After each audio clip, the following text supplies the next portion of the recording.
We moved about 2 miles from here in Vancouver, close to Central Park area. And there was a petition going around when we moved there in 1957 that they didn't want Hindus living there again. Or they didn't want Hindus living there at all. This is 1957. My mom had just been through this fight in 1946. And she says, here we go again. Does they think we're going to drag down the property values? Well, my dad was a gardener. He made our house and our garden and our rose bushes and the lawn better than any of the other neighbors. And they knew it. Some of them wouldn't talk to us. They wouldn't wave to us. My father was a logger, and there were 2 trees that were bothering my mom. She said, those 2 trees are going to fall down. The wind's going to knock them over. So she got my dad to go up and limb the trees and chop them down. So one day, all the neighbors that didn't want us in their neighborhood, 4 of them, 5 of them were across the street from the house, and they watched my father start limbing the trees. He didn't have a chainsaw, he had a double-bitted axe, and he was pretty strong. So he climbed the trees, started limbing them. And our job was to, as the branches would drop, if they were small, that we had to help my mom move them. Neighbors across the street who didn't want us in their neighborhood had a really interesting scene here. There's the father up on the tree, here's the kids moving the branches, here's the mom who would go off and pull the branches off the roadway as a car would come by. And some of the branches are getting bigger. So my mom says, you kids go sit on the stairs, watch from there, and I'll move the branches myself. Well, some of the other men started helping her because the branches are getting bigger and heavier. So a couple of them came and started helping as well, moved the branches off to the side of the street. 2 or 3 of the men, it wasn't their job, but the other guys, they started helping her. So that's when things started changing. They saw that they were hardworking people, and it was something that we kids didn't understand. But we saw it, and we remember it.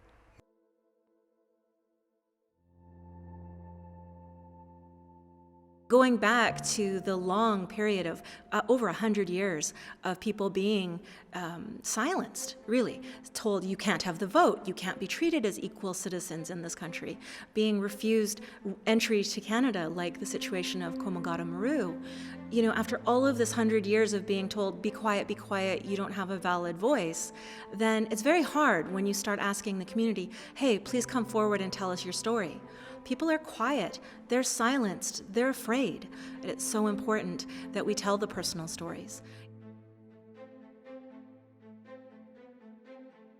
It's easy to tell the big stories, but it's through the personal stories that we truly get the accounts that everyone can relate to. Who doesn't relate to the story of a mother or a son or poverty or starvation? Certainly in the 1950s, I recall the first time I ever saw a bearded, turbaned Sikh. And I think I was maybe 5 years old. And questioning my mother, I said, who's that and what is that and what's that all about, right? And that's when she first started to talk about who these people were. And she did know that they, in her opinion, they saved her life and they were kind to her when they didn't need to be. My mother lived in the Dutch East Indies, which was a Dutch colony. It's now called Indonesia. That was invaded by the Japanese. All the Dutch troops that were defending it and some Australians were either killed or incarcerated in prison camps in other parts of the world. My mother spent, I think, 4 years in a Japanese concentration camp. The Japanese incarcerated in concentration camps all Dutch women and also people of mixed heritage, Indo-European people, Dutch Indonesian people, and my mother was one of those. So she would have been probably about 10 or 11 when she was first put in the camp, and she was maybe 14 or 15 when she was liberated. Now, when the war ended, when the atomic bombs were dropped on Nagasaki and on Hiroshima, nothing happened in the Dutch East Indies. There was no invasion there. Nobody liberated it by force.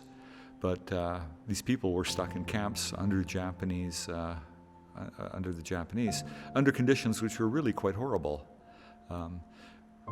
Starvation, malnutrition, disease, physical abuse, murder, random killings, torture, rape, all without consequence.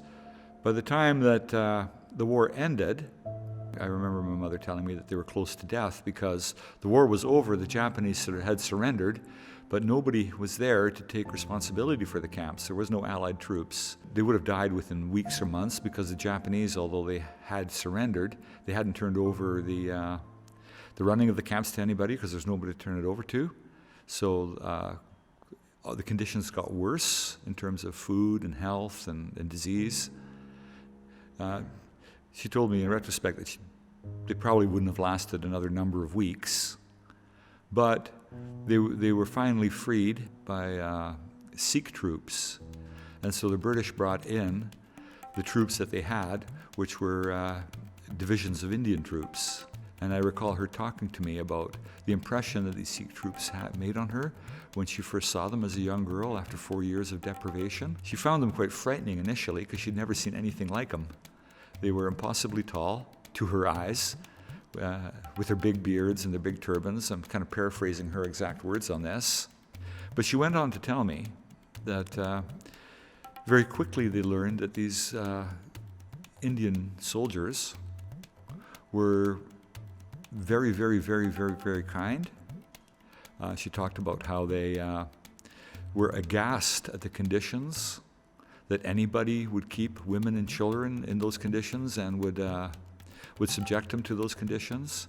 They went beyond what they had to do to take care of people. She talks about the individual jawans, the individual soldiers, sharing their personal rations with them, their medical teams, with the help of other soldiers, taking care of infections and sores and doing those sorts of things. Because of her wartime experiences, I think she spent most of her life frightened of most things during those formative years. But she was quite fierce when she needed to be, when she spoke about something that she really cared about, and she was quite fierce when she had to defend South Asian people.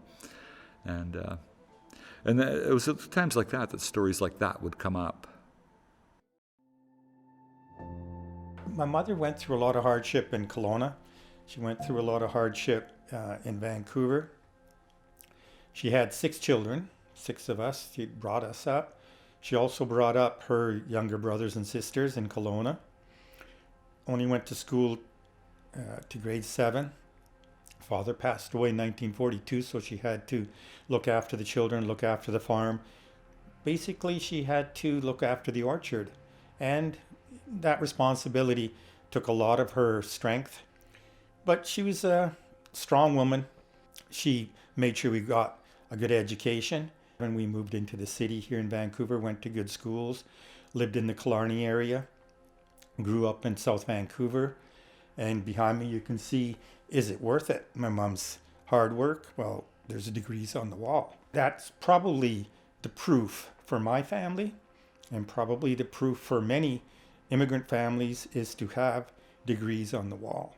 But it was a very painful time, and when I wrote this history of the Sikh people and I asked my mom questions about the struggles they went through in Kelowna and the hardships that she faced, she said that she didn't want to bring it up. She didn't want to talk about it.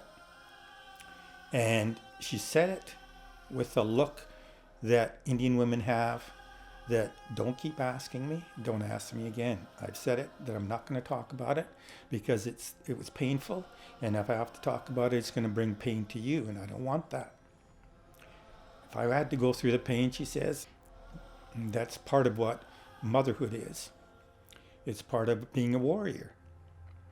So she went through the pain so we wouldn't have to.